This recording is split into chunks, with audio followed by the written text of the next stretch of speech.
Hello, welcome back to Dark Blades Painting Workshop. In this episode I wanted to talk about my wet palette. I've tried quite a few over the years. I've tried the Roni, the molded wet palette with the palette paper and the membrane, and I've tried the Masterson's one. I've tried making my own with sponges and baking paper, but this one is without a doubt one of the best I've come across. All it is basically is a box.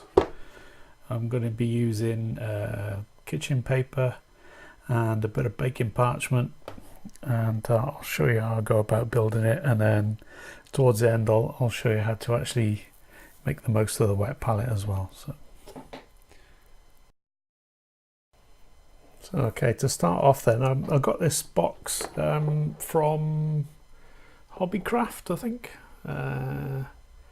It was about £3, and basically it's a narrow, well, a thin box. It's about the size of an album, slightly bigger.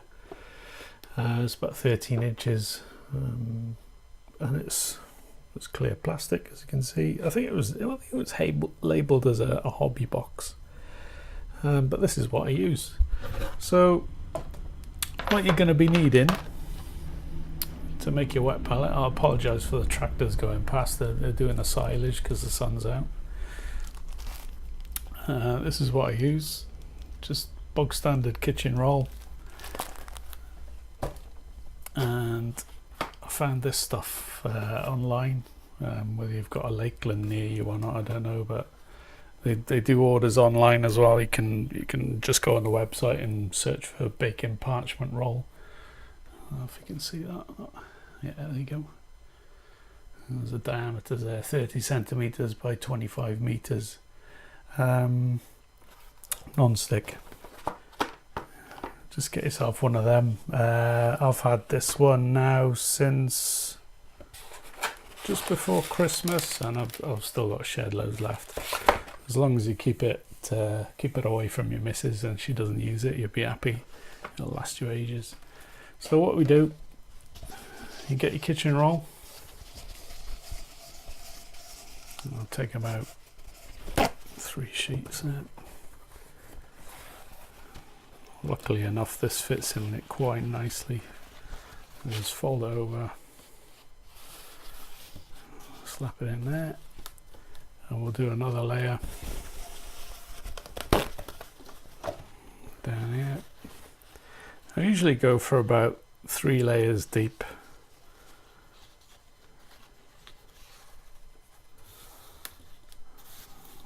So we'll do another sheet across.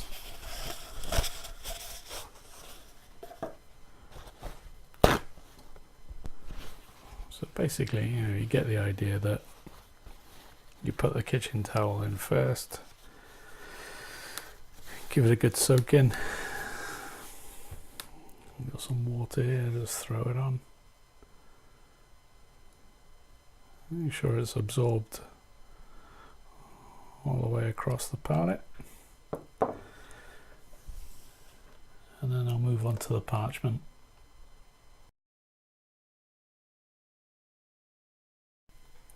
Right, so we've got the 3 layers now of the kitchen roll. I've given it a good soak in, and I'm going to spin it around this way because luckily the hang on, try and get the angle right for the camera. Luckily this baking paper is exactly the same width as the box. So you take it, measure it, flip it off,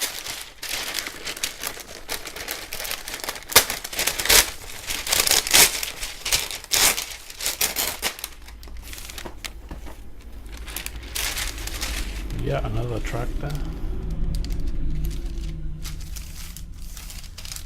They're working hard today, bless them. Okay, so that's the parchment on.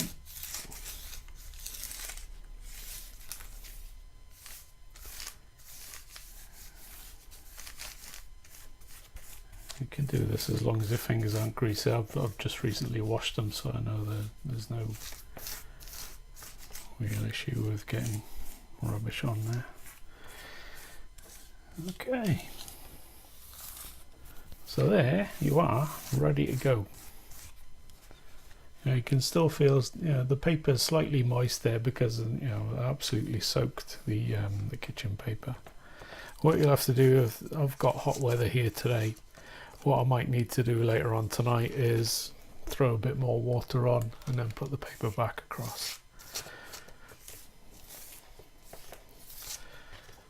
And we've got a handy lid as well, just to preserve it overnight as well. I'll say this box was an absolute steal, £3. Yeah, it's really good, really pleased with it. As I say, it's one of the best ones I've ever had. We shall move on now to just showing you how to get the best out of it now. Okay, as you can see, I've just added some black through the greys down to white onto my palette. I'll just show you what I do. I'll get some water, I'll put it down here, and then I'll add the black to there, and I'll do the same all the way down.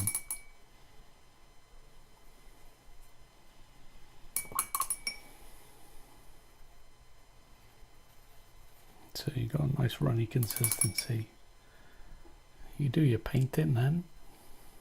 I'll say I usually, these greys and whites, if I'm doing the paving slab bases,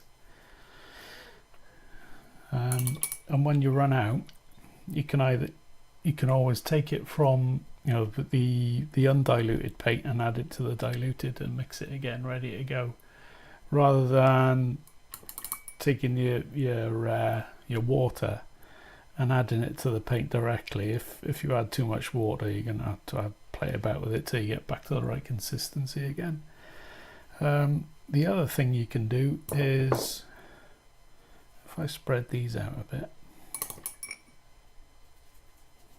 if I'm working on a bigger scale, what I'll do, just do the white there. Don't use your best brush while you're doing that. Use something that you don't really feel is that precious. You can get transitions in between, so you get a nice gradient.